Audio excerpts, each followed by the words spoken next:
1999 was not a great year for Turkey, to put it mildly.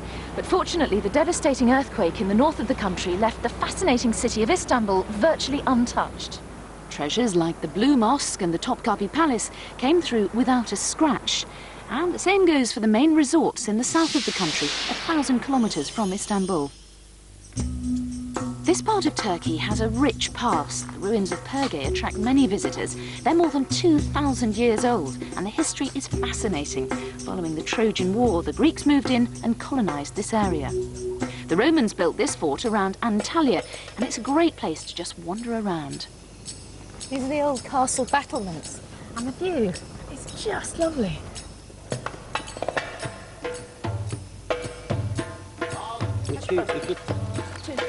Okay. Thank you. All this and the glorious weather are tempting more and more of us to visit. On first impressions, this is just another concrete jungle, but Belek is doing all it can to protect the countryside that surrounds it and is being described by environmentalists as a blueprint for the family resort of tomorrow. But why? It has 25 hotels, 30 swimming pools, 115 tennis courts, and is basically 16 kilometres of development.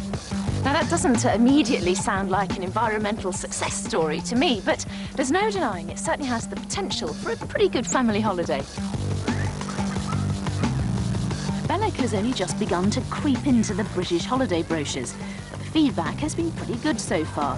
One of the main reasons for the positive response is the hotels. All of them are 4-star and above, and most have been built since 1995.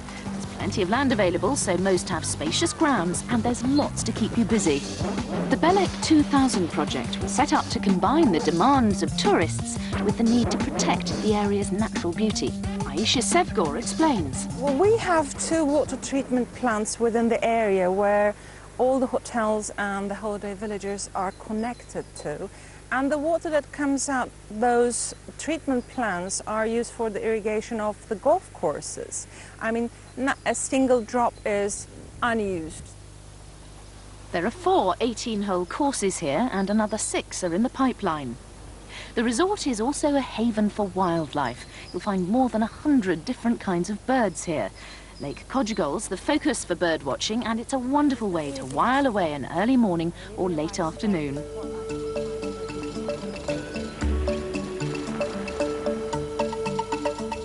The project organises tours on specified routes, allowing most of the land to remain unspoiled. Biologists in the area help visitors to appreciate the wildlife. And now that is like a red kite. And guess what? We even saw a nightingale.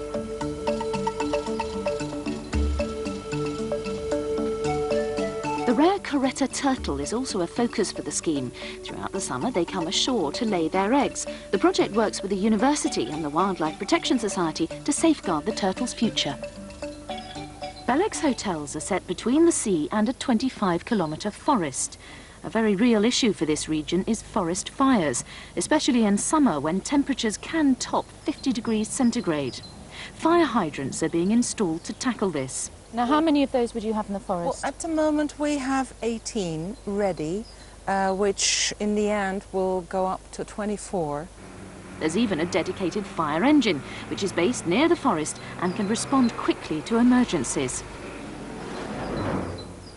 Well, with me is Darren Peake from British Airways, and I believe you've got something for Aisha, haven't you? Yes, I have. Aisha, on behalf of British Airways, I would like to present you with this award for your work here on the Belek project.